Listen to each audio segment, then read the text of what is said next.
If I'm standing on the street corner and saying, hey, I'll give you $1 if you give me 20 cents, guess what? You're going to think I'm the craziest fool in the world, but you're going to go get some dimes and pennies and nickels and whatever you need to get in order to make your 20 cents so that I can give you $1. That is what's happening with the life insurance company. And nobody's paying tax on that.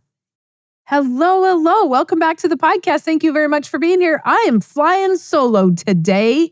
Charissa and I have not had time to get together and record. So here I am. Stick around. Don't leave because Charissa's gone. I have heard so many people tell me how much they love the podcast with Charissa. Even on the Farming Without the Bank side, people are loving me doing it with John. And so that's fun. That's exciting. I'm glad. But today, here I am, all alone. Okay, let's talk about Roth versus a whole life insurance policy for infinite banking. I saw this online the other day. Somebody asked, so what is the difference between a Roth and if I'm using a life insurance policy? Because a Roth can do the same thing. It will grow income tax free. That is the only similarity between a Roth and a whole life insurance policy. And so I think that if that's what we're stuck on, if that's the only thing that we see, and a lot of people try to get this infinite banking concept across by saying, hey, it's all, they talk about the tax piece of it. And yes, you can use it income tax free. If you withdraw it correctly, it can be income tax free. But all the stars must align and you must understand what you're doing in order to have the income tax free piece of it, right? You can't just take out all the money and it's income tax free.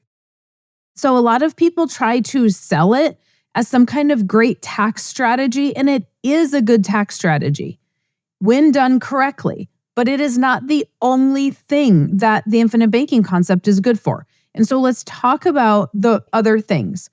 So within a Roth, we still have it in the market, right? So we don't have control. And when I look at infinite banking and I'm like, why do we want to do infinite banking? Because we have liquidity of money, we have control, we have guarantees, we have uninterrupted compound interest.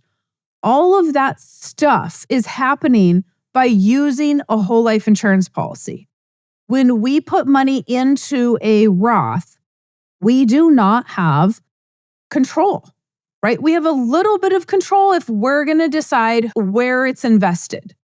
But we still have the ups and the downs of the market. We don't have guarantees like we do in a whole life insurance policy.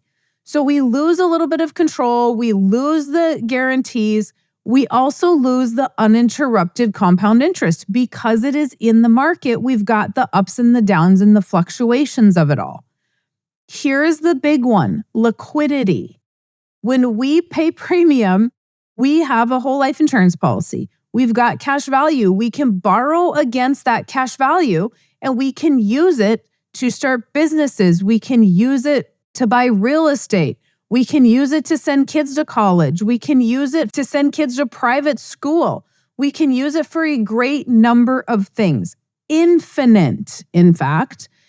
And with a Roth, we can't do that. If we want to use the Roth, we have to pull money out of the Roth, right? We can't borrow against a Roth. We can't go to the bank and say, hey, I'll give you my Roth as collateral.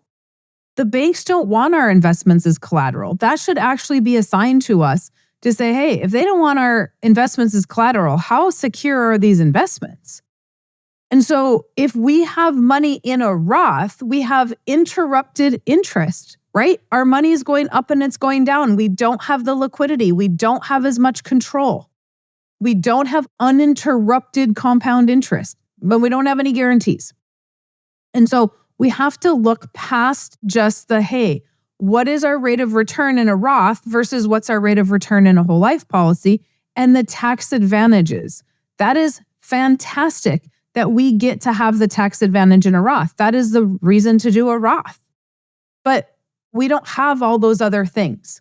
The other thing is if we want to take money out of a Roth before the 5-year mark, we have a 10% penalty on what we've put in. If after 5 years, we can take money out of a Roth, What we put in, we can take out without penalty. And then the growth, if we have growth in that Roth, that is going to be penalized at 10%. And so you have a penalty if you actually do want to use it, depending on what you're taking out, depending on how long you've had it, all of these other rules. And so we do have to follow rules. And if you guys have been here a long time, you know I like rules if I make the rules, but I don't like rules if I have to follow other people's rules I don't agree with. Okay? There are some rules I do agree with, like, hey, drive on the right side of the road. That's a good rule. Use your signal light as you're leaving a roundabout. There's a rule that is super helpful for people coming in the roundabout. But when you tell me if I can or can't access my money, I don't like those rules because it's mine. I want access to it. If I put money into that Roth IRA, I want access to it so I can go do things with it. Okay. And a lot of people will just say, hey, I just want that rate of return. I just want to be able to put money in this Roth and get a 12% rate of return. Well, first of all, if you're getting a 12% rate of return, I've said it before and I'll say it again, please tell me where that is because I would also love to invest in that same thing. I mean, maybe I could go to Congress and I could say, hey, where are all you legislators putting your money?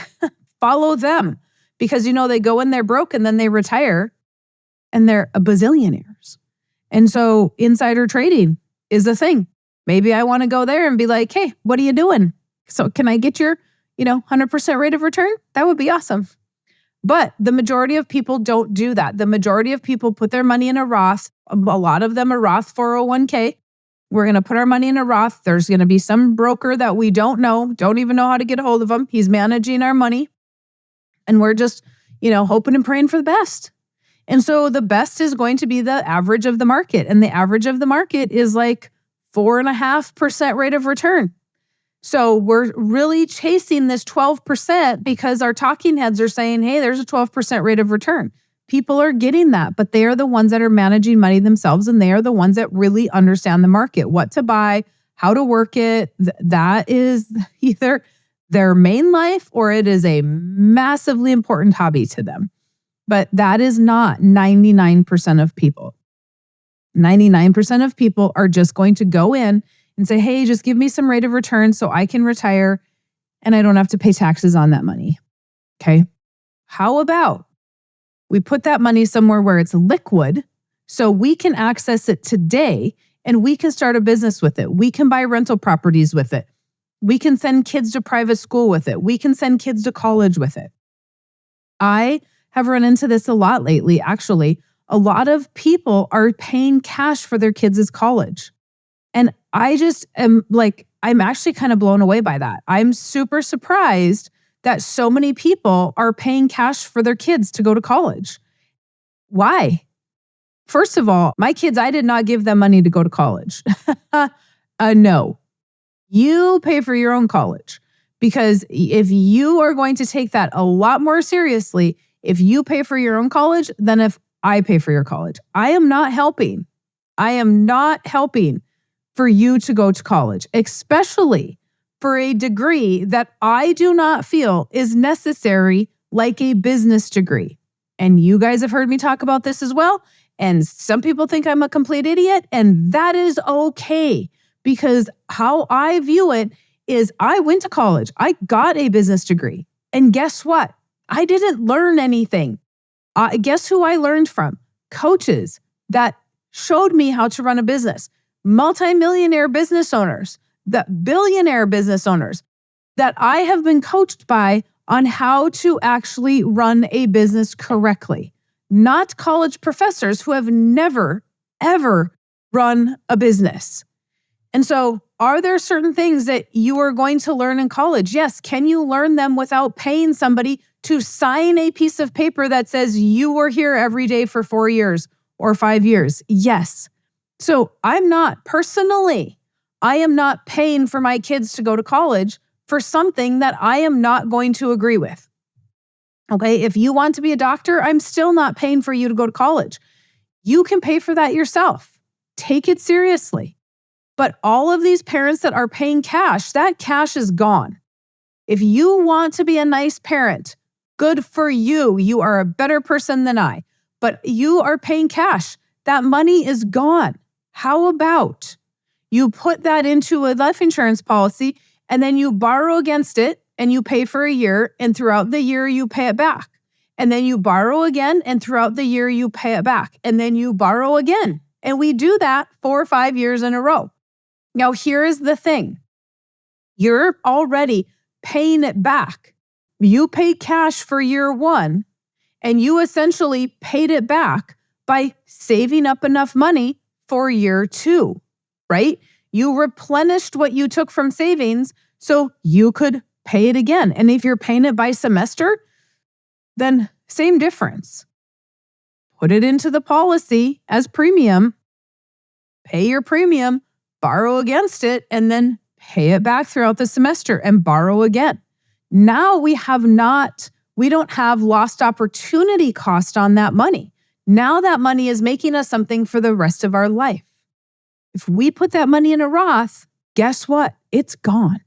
We have to take it out in order to pay for the kids' college. And now it's not earning us anything. It doesn't even have death benefit attached to it. That's a whole nother piece of the Roth that I didn't even think about, is there's no death benefit attached. It's just whatever it is, right? And then if you die, that goes to the kids.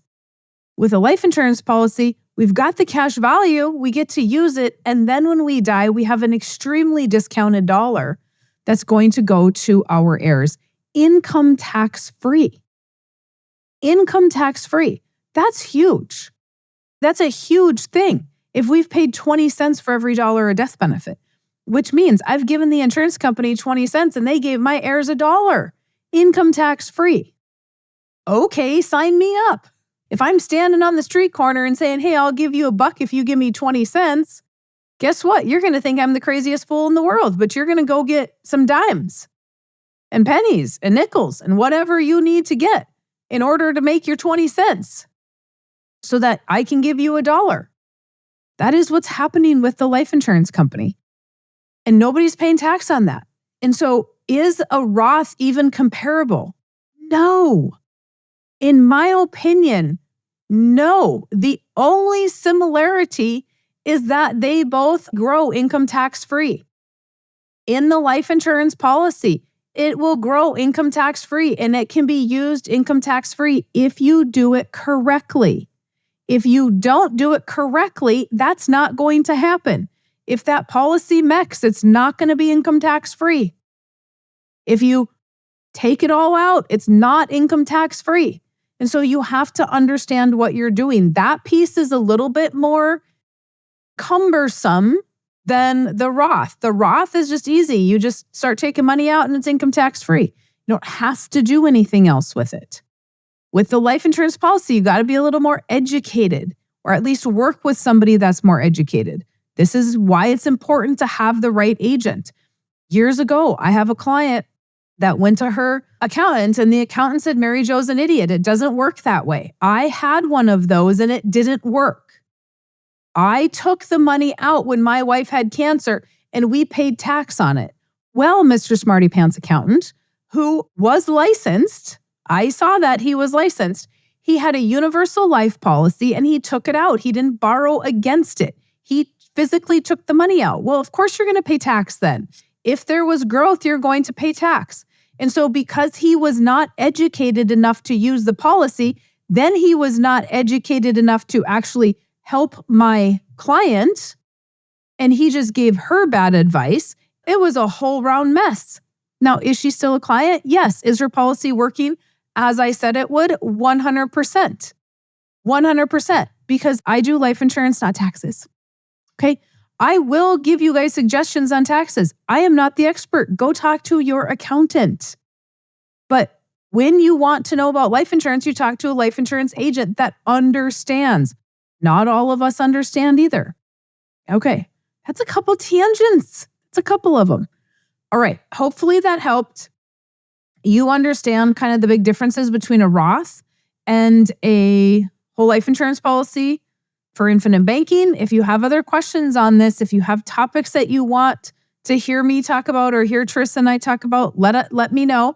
MaryJo at withoutthebank.com. Grab your book, schedule your appointments, and you have a fantastic rest of your day.